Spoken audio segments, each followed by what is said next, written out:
Most backyard chicken keepers don't realize how expensive cheap feed really is until they do the math. A single bag here, a few bags there, winter prices creeping up, a flock that eats like a wood chipper during a molt, and suddenly you're spending hundreds, sometimes thousands every year, just to keep birds alive and laying. But there's a different category of homesteader who quietly stepped off that treadmill. Not because they found a secret discount supplier, not because they're starving their birds.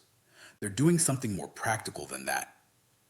They're growing a portion of the ration on site with plants that regenerate after harvest, tolerate neglect, and convert sunlight into protein, minerals, and calories without a monthly bill. This video is about 5 high-output feed plants that can dramatically cut your feed costs, increase resilience when prices spike or supply dries up, and give you more control over what ends up in your eggs. These aren't trendy Pinterest crops. They're proven workhorse plants used by small farms around the world because they produce a lot with very little. Now, quick reality check before we start. No responsible keeper should aim to replace a complete balanced ration overnight. Layers need consistent protein, energy, minerals, and vitamins, especially calcium, and commercial feed is formulated to hit those targets. The smarter goal is this: replace the most expensive part of the system with homegrown inputs while keeping the flock productive and healthy. Think of these plants as your homegrown feed budget stabilizers. They reduce reliance, they increase nutrition density, and they build redundancy. If you're building a more self-sufficient life, less dependence on stores, fewer weak points in your routine, this channel is for you. I focus on systems that work in the real world, simple, repeatable, and designed for people who don't have unlimited time. Subscribe if you want practical solutions showing up every week. All right, let's get into the 5 plants that can change your feed bill. Plant 1. Moringa, the high protein, control your inputs. Tree, Moringa matters because it solves a quiet problem most chicken keepers accept as normal: paying premium prices for a feed bag while still being unsure what the birds are actually getting. Moringa flips that dynamic. It gives you a renewable source of green protein and micronutrients that you control from the soil up. Moringa leaves are famously protein dense for a plant, and they're loaded with the kind of nutrition that shows up in real results: stronger shells, better feather quality, improved resilience during stress. Laying hens don't just need protein, they need minerals and vitamins that keep their immune system working and their production steady. Moringa delivers that in a form birds recognize as food, not filler. What makes Moringa a homestead plant instead of a gardener's project is regeneration. You're not planting and replanting, you're cutting, and it comes right back. In warm zones, it behaves like a small tree you can harvest repeatedly. In cooler zones, it behaves like a seasonal powerhouse. You can grow hard and harvest heavy. How to grow it without overthinking. Give it sun, more growth, more leaf mass. Start with a seedling or cutting. Plant it once. Once established, treat it like a coppice plant. Cut it back and let it explode with new shoots. In USDA zones 9 to 11, Moringa can grow outdoors year-round. In zones 7 to 8, it often dies back with cold but can return from the base in spring. In colder zones, it's a container plant: big pot, good drainage, summer outside, winter protected. Harvest rhythm: every 2 to 3 weeks during active growth, strip leaves and tender stems. Chickens will eat fresh leaves immediately. You can also dry leaves and store them as a winter green protein reserve. The maintenance routine is basically one word: pruning. If you let Moringa go tall and leggy, it becomes harder to harvest. If you cut it back to chest height and keep it bushy, it becomes a leaf factory. Cut it down to 3 to 4 feet a few times per season, and it responds by sending multiple new branches loaded with tender leaflets. Practical value: a single healthy Moringa plant can produce repeated leaf harvests through the season. That's homegrown protein and micronutrients without a store run, and it's especially valuable during late summer heat when many greens struggle. Pro move: dry excess leaves when growth is booming. Spread leaves in shade with airflow, or use a dehydrator. Crush into a rough leaf meal. When winter hits and pasture greens disappear, you've got a stable, stored supplement you can mix into feed. This isn't just about saving money, it's about stability. When you can walk outside and harvest high-quality greens on demand, you stop feeling exposed to price jumps and shortages. That's real self-reliance. Plant 2, Comfrey, the Forever Patch Mineral Pump. Comfrey is one of the most productive plant it once, and it keeps paying you options a backyard keeper can grow. The reason it's so valuable is not hype, it's biology. Comfrey drives deep roots and pulls minerals up from below the reach of most garden plants. Then it concentrates those minerals into huge leaves. That matters for chickens because most small flock diets are mineral poor unless you deliberately correct for it. Strong eggshells and steady laying require more than just calories and protein. Calcium, potassium, phosphorus, trace minerals. Comfrey helps fill that gap with a harvest you can repeat several times per season. Comfrey also thrives when life gets busy. You can ignore it for weeks, come back, and it still produces. That's the kind of plant that belongs in a self-sufficient system. How to start it correctly: start with root cuttings or a potted plant. Plant it where you want it permanently. Comfrey is not something you move around later. Give it decent soil and water during the first year.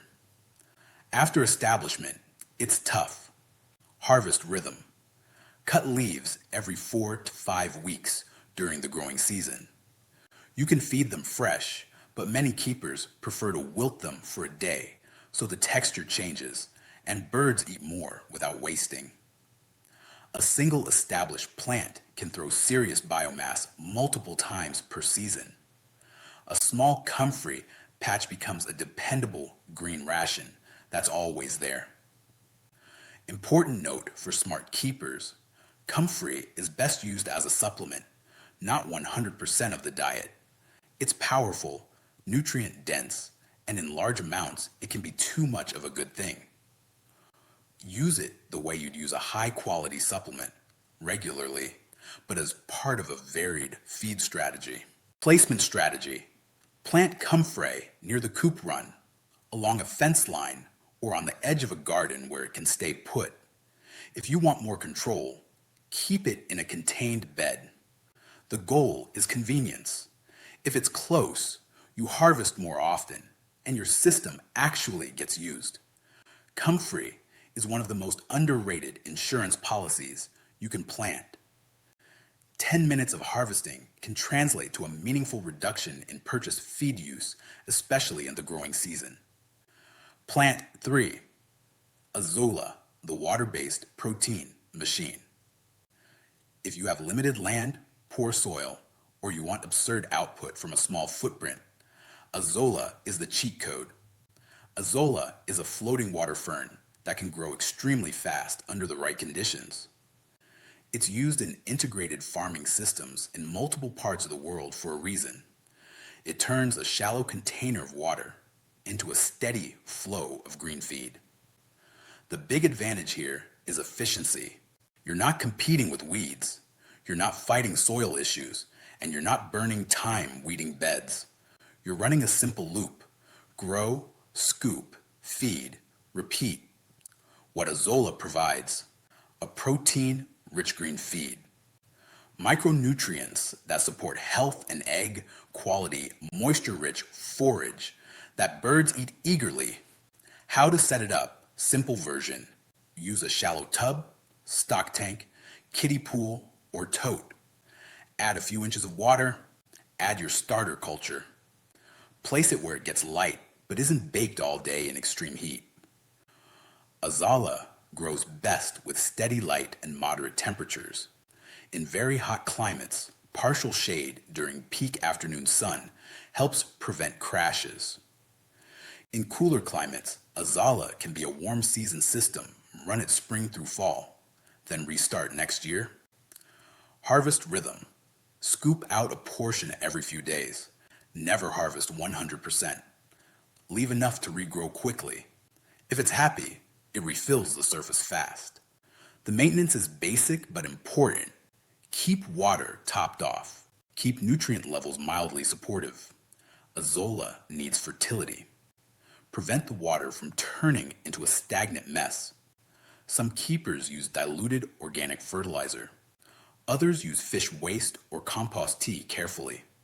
The goal is a living system, not a chemical soup. Small inputs, big outputs.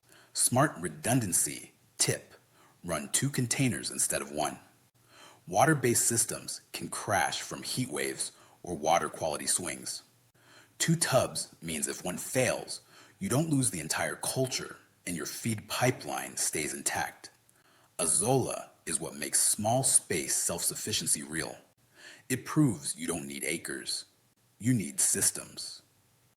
Plant 4, Perennial Kale / tree Collards, year-round greens with no replanting. Most backyard keepers understand the greens problem. You have plenty in spring and summer, then cold weather hits, and your birds go back to dry feed, and whatever scraps you can manage. Tree Collards solve that by being a long-lived green that keeps producing when annuals quit. They're not the same as regular kale that bolts and finishes.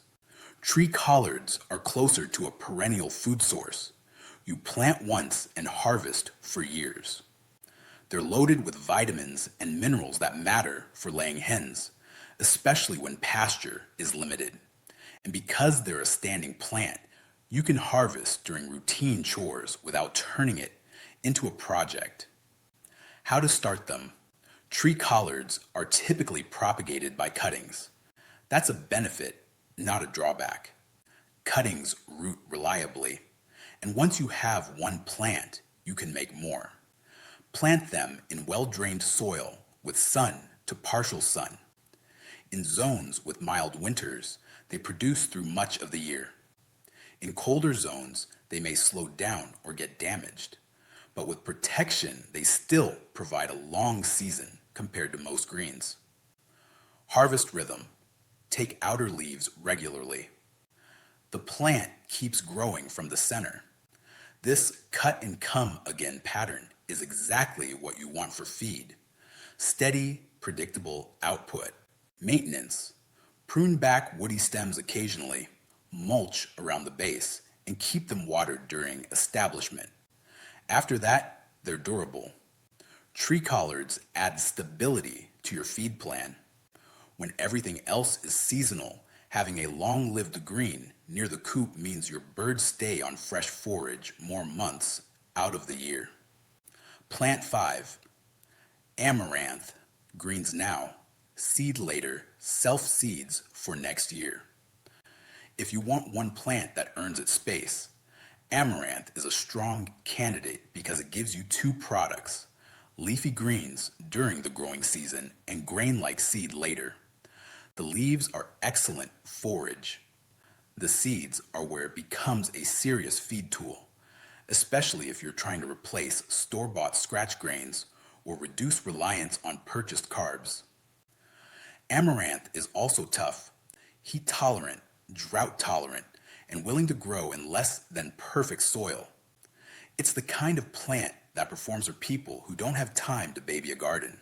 How to start it: direct sow after frost when soil warms. Thin seedlings early and feed the thinnings to your birds, nothing wasted. Let the best plants mature for seed. Two-stage harvest strategy.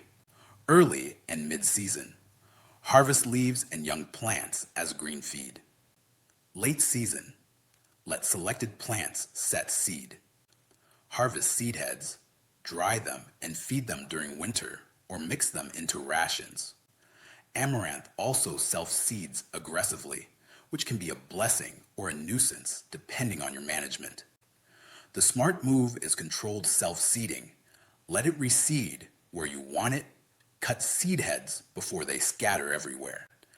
That's how you get the benefit reliable return each year without turning your garden into an amaranth takeover. Amaranth gives you a complete season arc for feed.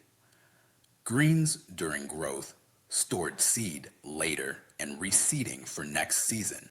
The bonus that makes this all work. Build a system, not 5 random plants. Here's the difference between people who try this once and quit and people who stop buying feed regularly. They don't grow these plants as isolated projects. They design them into a system that matches their property and routine. Comfrey goes on borders and edges. Permanent, easy harvest, deep mineral pull. Moringa goes in the sunniest spot. Leaf protein when you want maximum output. Amaranth goes in open ground or a dedicated patch. Greens plus seed, self-seeding cycle. Azolla goes near a hose or water source. Easy maintenance, high yield in small space. Tree collards go near the coop. The most convenient grab and go, green and cool seasons. That layout is not about aesthetics. It's about eliminating friction.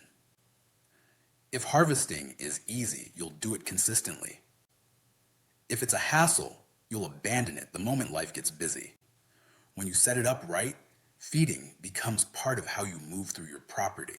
You harvest while doing chores. You scoop Azolla when you top off water.